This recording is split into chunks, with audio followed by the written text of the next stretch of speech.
Господи, Исусе Христе, Сине Божий, помилуй меня грешного. В името на Отца и Сина и Светия Дух. Амин. Возлюбени во Христа Бога, браќи и сестри, Христос се роди. Вистина се роди. Христос се роди. Вистина се роди. Христос се роди. Вистина се роди. Во третиот ден од славниот и најрадосен христијански празник, раѓањето на воплотениот Логос Божи и вочовечениот Логос Божи, Христос Богочовек, Спасителот на светот. Припејање на светите ангели,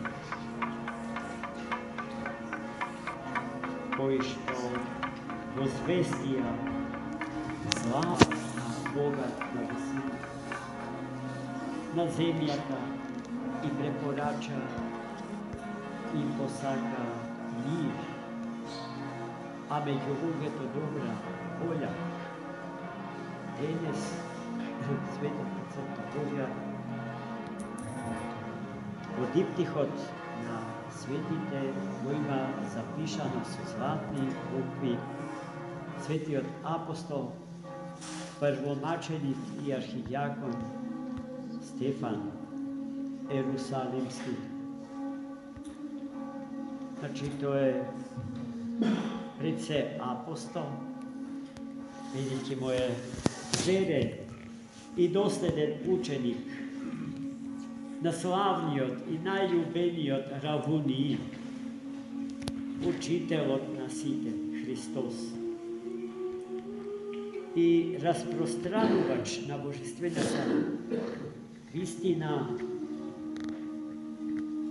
а како ѓакон на првата црква во Ерусалим, имаше и функција да се грижи не само за социјалните проблеми на самата црква и незините членови, туку и да учествува во организирањето на распространувањето на божествената вистина, на православното христијанство, на философијата според Богочовекот Христос, единствената вистинска философија, од отците наречена уште и духовна и небесна философија.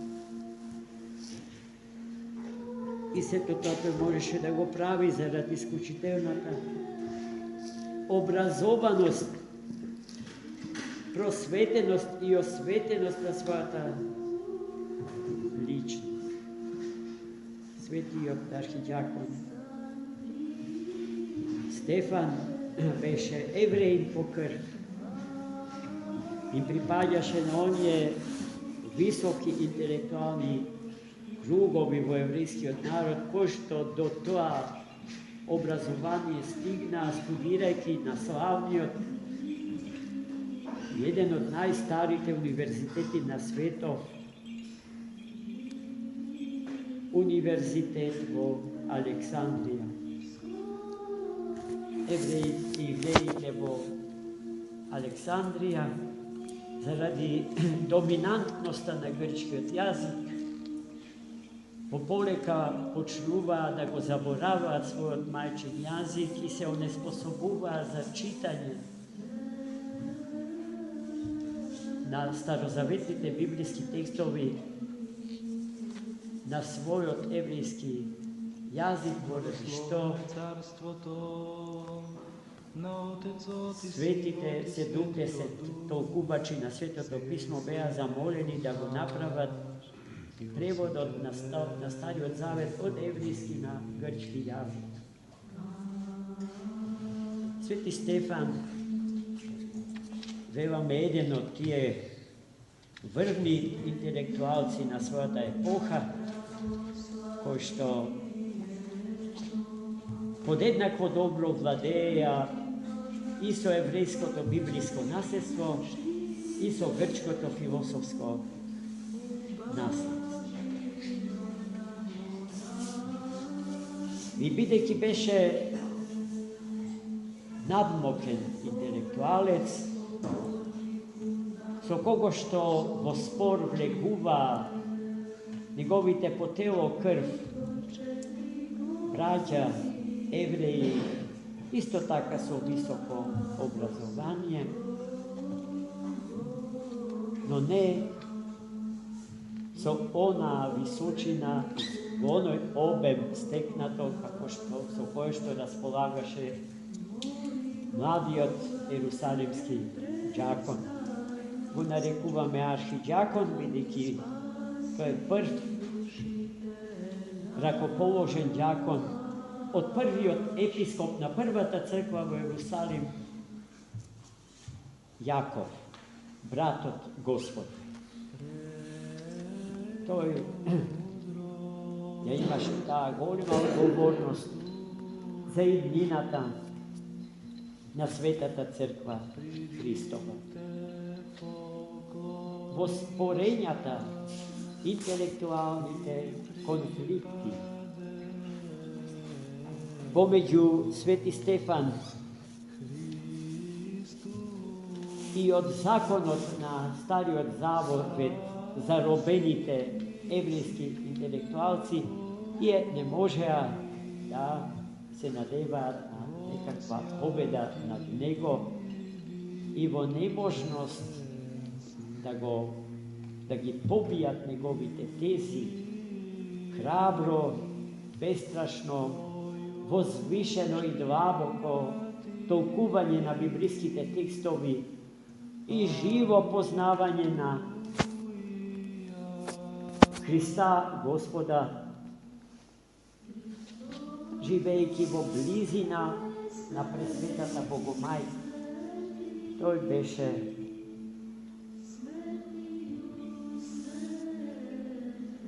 физички ликвидиран на еден страшен начин.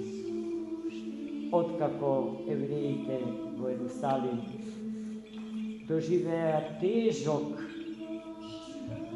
пораз во еден интелектуален конфликт со Свети Стефан, не можејќи да го поднесат тој пораз, тие решија Свети Стефан да го убија. И тоа го направија така што го изведоа надвор од зидините на Светиот град и го убиваа така што прва камења врзна. Но додека го убиваа, според самото сведочење на Свети Стефан, небото се отвори и самиот жив и несмртен Бог му се открие.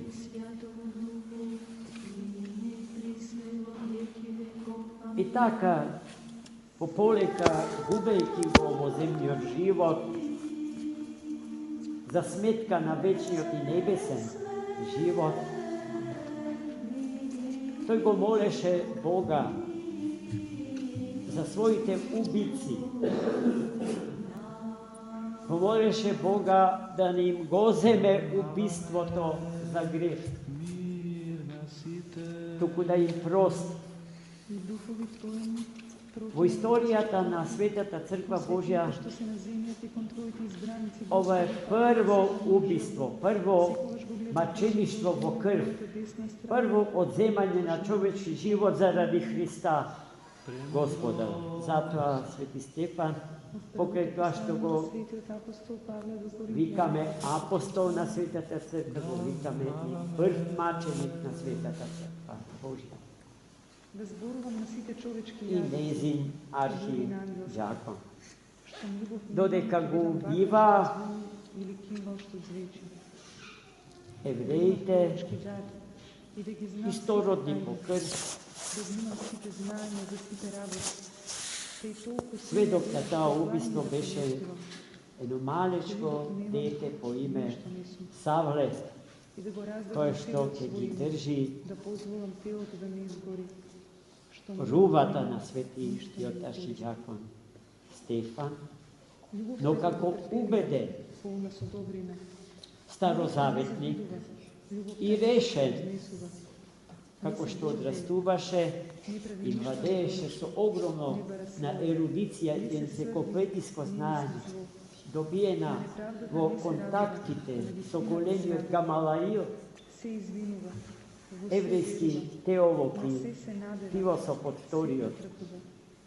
Љубовта век, никогаш не за престане. кого што се смета дека бил скриен, потаен христијан. Тој решил да го брани словото на законот, против кое што во своите посланија потоа ќе пишува. Така што тргнал добро наоружан на кај Дамаск, денешен Дамаск, за да ја ликвидира физички првата христијанска црква, односно заедница, општина. Во Дамаск верниците собрани околу Христа за прв пат ќе бидат наречени христијани. Баш во времето кога младиот и ревносен во законот и за законот Павле ќе тргне на зверски начин да ги брани стерилните закони запишани на страницата од Стариот Завет. Но на тој пат и самиот ќе доживее богооткровење. Ќе го види самиот Христос, распнатиот и воскреснатиот заради нас луѓето и заради светот, и ќе посака да се крсти и ќе се крсти во Дамаск од раката на светиот апостол Анани. Ние тука имаме агијазма, света водичка нему посветена на свети Анани, сириски или дамаски, апостол Христ. И тој човек, потоа светиот апостол Павле, подобро од сите други, ќе сведочи за чудесното дело на свети Стефан Ерусалимски. Инаку свети Стефан и свети Павле, младиот Савле, биле во крвно сродство. За време на убиството на свети Стефан, Пресветата Мајка Божја од далечина, качена на камен, карпа, станала сведок на тоа убиство. Семето за распространувањето на христијанството ќе биде крвта на убиениот архидиакон Ерусалимски Стефан. Но тој и пред тоа, велам, учествувал во мисијата на Светата Црква Божја. Тој не бил обичен административец, писар на првата црква. Такви институти во неа ниту постоеле. Постоел само единствен, живот воден во Христа Господа и за Христа Господа. Од тој живот произлегувало се друго. Особено мокта и способноста на црквата да се самоорганизира и да се самосоздава. Способност што ништо друго на светот нема. Ништо друго на светот така способност нема. Сите други организации се предходно смислувани, на хартија ставани, организирани од луѓето, за луѓето. А црквата има моќ сама од себе да расте, да возрастува.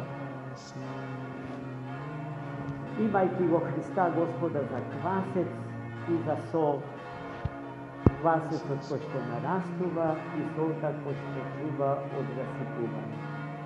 Ние сме таа света, пресвета црква на која што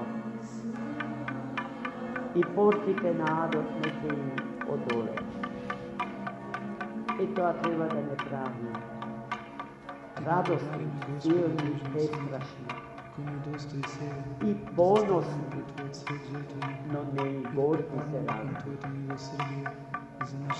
Но тоа место и тоа призвание Господне, таа вокација Господня, која што ни е упатена, а од нас припатена, треба како Свети Стефан да се брани со целиот свој живот. Господ да ни ја даде храброста, смелоста, бестрашноста, умеењето, духовното образование и просвета со кои што располагал Свети Стефан, да би му се удостоиле нему и на дарителот на животот и спасителот на човекот и на светот Христос. Амин.